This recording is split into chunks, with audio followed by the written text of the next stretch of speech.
Mana sizlarga juda ham xavfli saraton kasalligiga olib keladigan, erkaklarda bepushtlikka, ayollarda bepushtlikka olib keladigan, immunitetni pasaytirib yuboradigan narsa zamburug'ni ko'ryapsizlar. Mana bu zamburug' asosan shu demak yer yong'oqqa, bodomga va o'zimizni oddiy yong'oqda po'stlog'ida bo'ladigan narsa, po'stloqlarda juda ham xavfli hisoblanadi. Bu zamburug' o'zidan aflatoksin degan modda ishlab chiqaradi.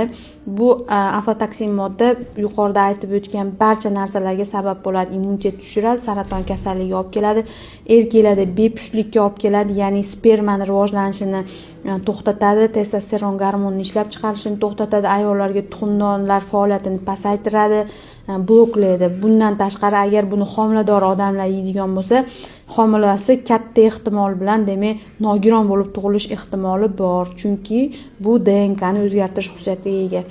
Shuning uchun hurmatli kuzatuvchilar, agar sizlarning qo'lingizga shunaqa narsa tushadigan bo'lsa, umuman iste'mol qilmasdan tashlab yuboringlar bu narsani, chunki buni artib yeyishadi ko'pchilik. Bu juda ham noto'g'ri. 200 gradusda qizdirsangiz ham o'lmaydi mana bunaqa zamburug'.